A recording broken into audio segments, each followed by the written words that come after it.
Hey there everyone, welcome to a new video. This is Dan, and today we're going to be looking at the top 9 or 10 habits of Gary Moore. Not sure where I got this idea from. Anyway, but I've not actually seen a video specifically focusing on Gary Moore, so I thought I would make one because obviously he is pretty much my biggest influence on playing the guitar.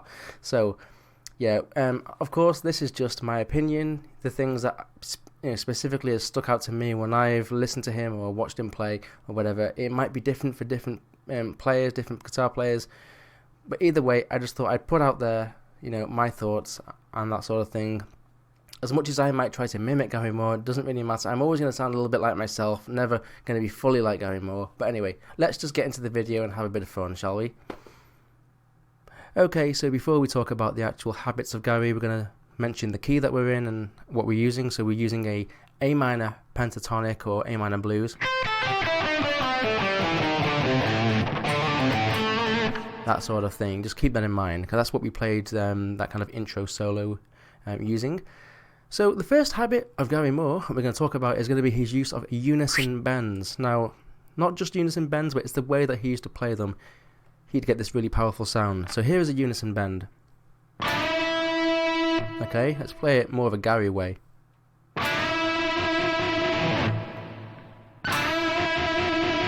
Okay, let's play it on the higher strings here, the B and the high E. That kind of powerful sound.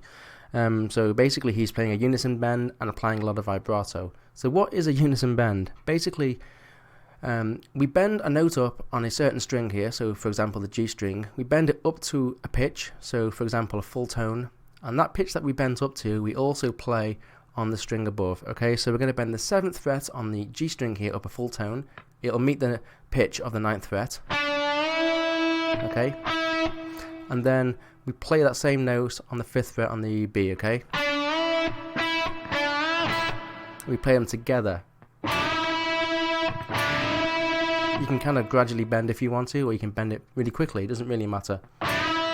And then you can apply that vibrato, and then you get that Gary sound.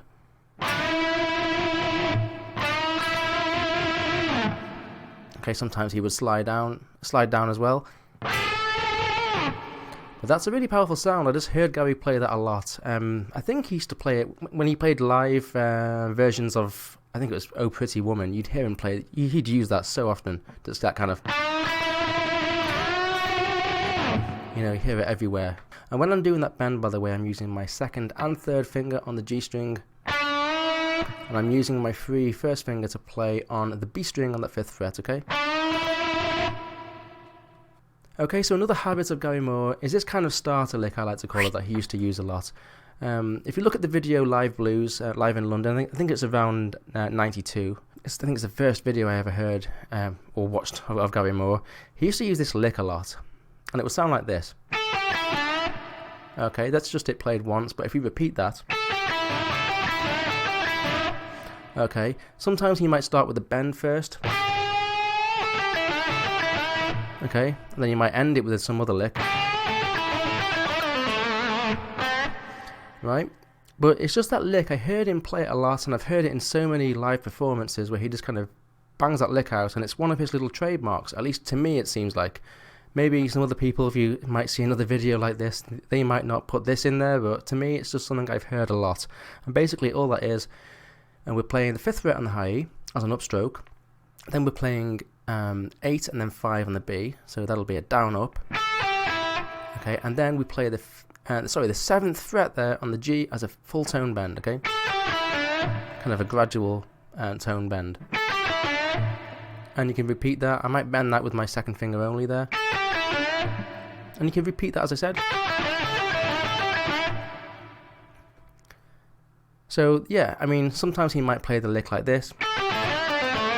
Something like that, But I don't know, I just heard him play it a lot. And you can start it off with a bend. He might just do that sort of thing, but he liked to use that little lick in there a lot. I just noticed that. Okay, so another habit of Gary Moore is his bend and vibrato. So he might end a little lick. So for example, So you hear him bend the note up and then kind of get that wide vibrato.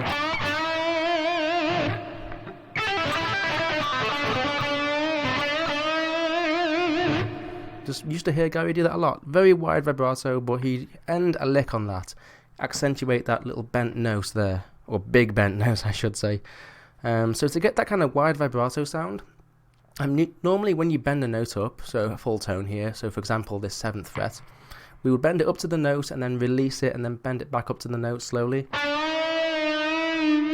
See, that's kind of a slow example of what's actually happening. But to kind of get that a more aggressive, wild sound, you would actually kind of bend it sharp and then slightly below the note and then sharp again. So it would sound like this slowly. Okay, now play it in the context of a lick. But even this note here, so for example the 8th fret on the B bent up a full tone. So that's a little bit more of a powerful sound than just doing this. Okay, just get that little bit more aggression by bending it sharp. And Gary used to do that quite often. You know, he'd kind of just start a lot of licks like that. And we'll get a little bit more into that later when I talk about another little habit of Gary Moore's. So on top of that as well, Gary Moore would also use a lot of wide vibrato, kind of. Okay. That sort of thing. He used to have a pretty good quick wide vibrato. Sometimes he would slow it down, it depends on the song. You always use a wide vibrato if it was a more delicate song, but he had it there, okay? So yeah, he loved to do that a lot. So another habit of Gary Moore's is ending his phrases with these blues curls. But there's a little bit of a difference. You hear, obviously, lots of guitarists using blues curls, but what Gary would often do is exaggerate the blues curl, okay? So let's take another simple lick. We probably played this a little bit earlier.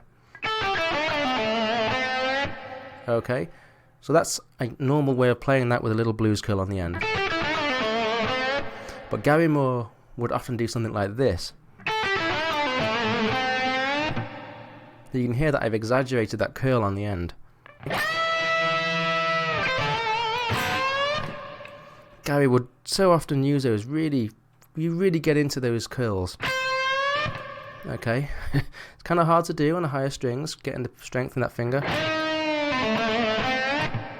So that, in relation to this, you'd hear Gary do that a lot, and it has that kind of almost cartoonish sound sometimes.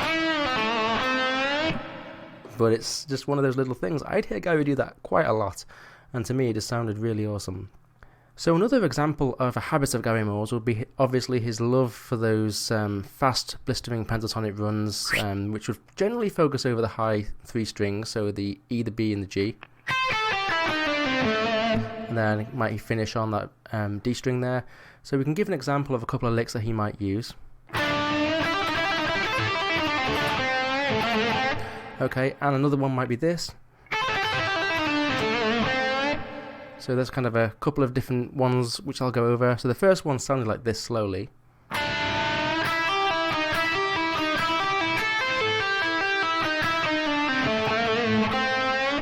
little bit slower.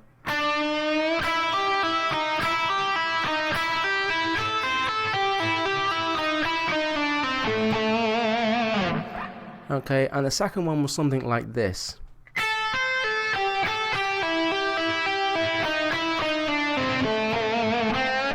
So there's a couple of different things I want to talk about in those licks. One of them is his love of using this little phrase here. Okay, where you're hammering on, say, on the B string in this pentatonic scale.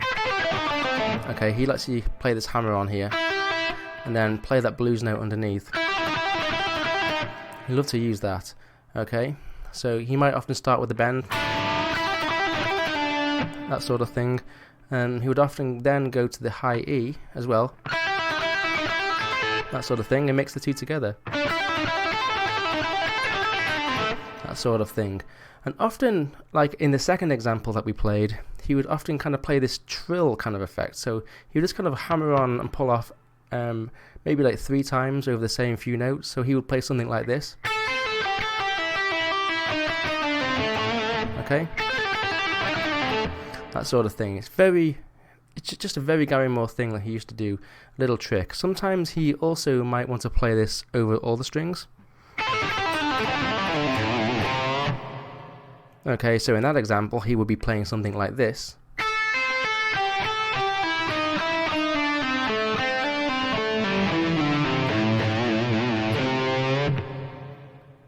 So there he's kind of just finishing it off by pulling off, going down the pentatonic scale.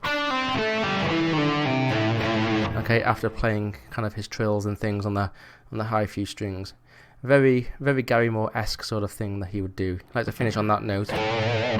Or maybe go hammer that minor to major on the end, okay? Okay, so I seriously can't believe that I almost didn't put this next lick up. I had to actually re-edit the video and re-render it all because I forgot to put this part in, and I can't believe it. But this is such a big thing that Gary Moore used to do all the time, and I even played it in the intro, this sort of thing, and it sounds like this basically.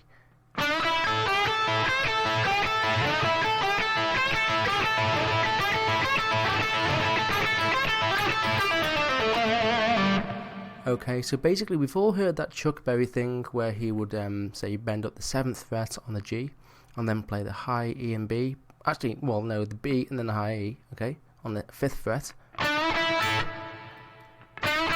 And you can repeat that, the old Chuck Berry. So then we play that, and then after we play that, and we kind of repeat it again, but we play the B string on the 8th fret bent up a full tone instead. But instead of playing the B to the high E, then we play the high E to the B on the 5th fret, okay? So the first time we go, and then we go. After that, then we hit the high E on the 8th fret, maybe like a half step bend, and then we play the high E and B again on the 5th fret, and then we do the second part again where we bent the 8th fret on the B, and then do the high E to B, and then we repeat the whole thing over and over again.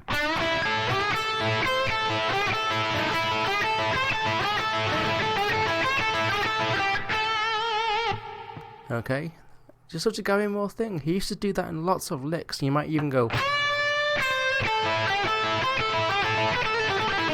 So there, in that example, we just used kind of a part of it, where he wouldn't play the whole thing in a circular motion. He might just put bits and bobs of it. Like that. He would use, maybe, he might even change the order of which ones he used. You know? But it's basically that whole idea of it, of that bend and then the two notes that we're barring with the first finger on the 5th fret, right? So that is such a Gary Moore thing, and I'm glad I didn't forget that because that would have pissed me off in the future. Anyway, let's get to the next one. Okay, so another very Gary Moore-ish thing would be like a very simple concept here, that he used to start off some of his phrases with a bend, but he would do it kind of on the second beat of the bar or on the one and. Okay, so an example of that would be this. I'll play it with the backing track and I'll kind of count along with you. 1, 2, 3, 4, 1.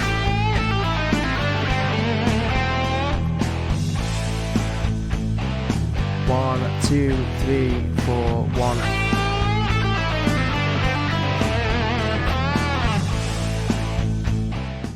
So you can see that kind of thing that I'm doing there with that kind of 1, 2, 3, 4, 1.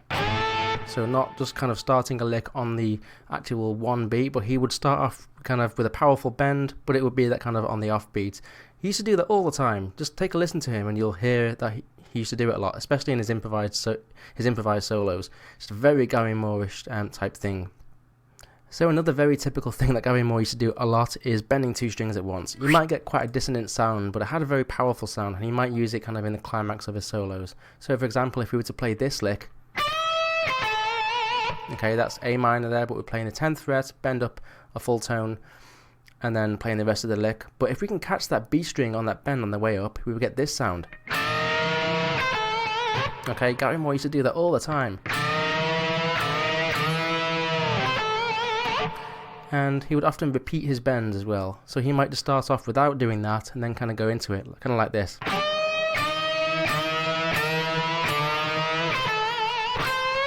That sort of thing. or even higher up here, like a... If you can kind of catch it right, it might be harder with little finger, but maybe use a different finger. Figure out which is the best finger to use, because your third finger's maybe a bit thicker and can catch the string a bit better. So that sort of thing, okay? So you can hear that kind of dissonant sound, but it does sound really cool. So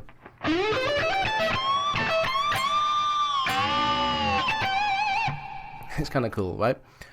Okay, so another thing that Gary Moore used to do all the time, again, just think of the song Walking By Myself. This is a typical example of him playing a solo that involved him playing kind of this pull-off from certain notes on the fretboard to an open string, like this. Just like that, okay? So not just using the third fret, but kind of going a little bit higher up and then kind of just doing that kind of trill effect. So yeah, practicing that, what I tend to do there is cover up the B string with my thumb, just so I don't kind of catch it by accident. And even if I do, it's not really going to sound it out because I'm kind of muting it by holding my thumb over the B string. And if I do play this sort of thing on the B string like this, I'll generally touch the E and the G underneath, kind of hold them there with these two fingers with my picking hand.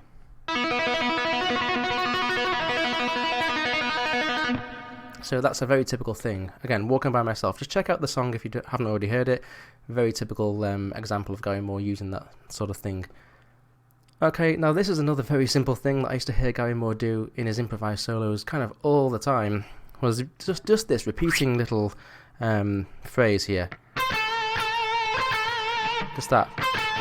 He'd even just play it on its own sometimes. Okay, but sometimes he would just repeat it, so he might go kind of like a...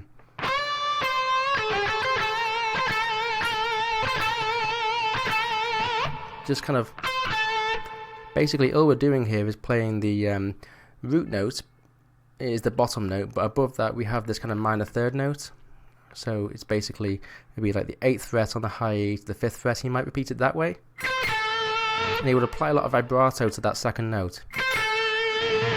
Okay, almost he used to use just kind of in between, you know, some maybe like a little accent point in between, or like a tiny little phrase to kind of break things up in between the song. He might just put it there, you know.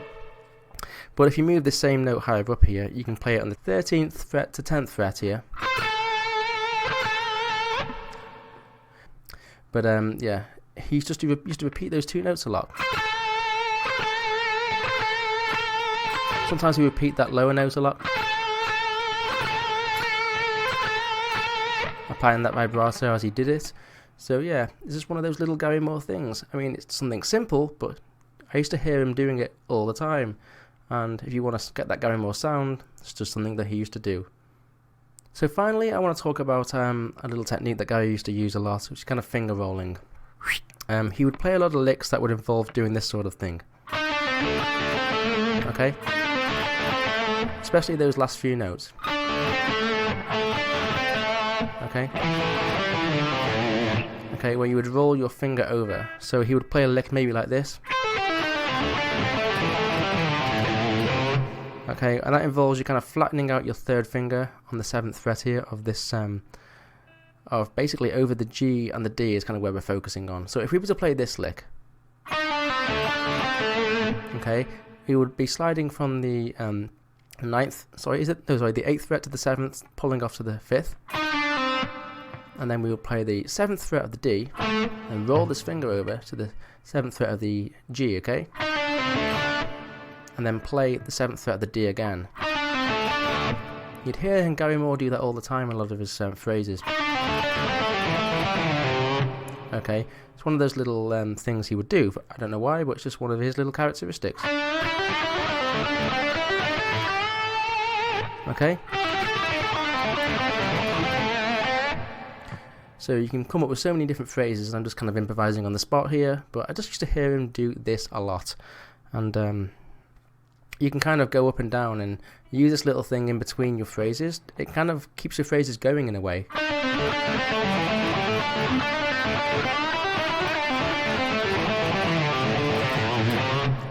It's a little funny little trick to use that can kind of, you know, extend your phrases sometimes, because you're kind of going back and forward over the same few notes, but you're jumping from one string to another, so it's kind of cool. But it's definitely something Gary Moore used to do a lot, so you might want to practice flattening out your third finger and playing that sort of thing, or whatever, whichever strings you're using. So thanks for watching this video. Give us a like if you did enjoy the video and you had a bit of fun, and maybe you even learned something too. Either way, I will see you soon. Take care. Bye for now.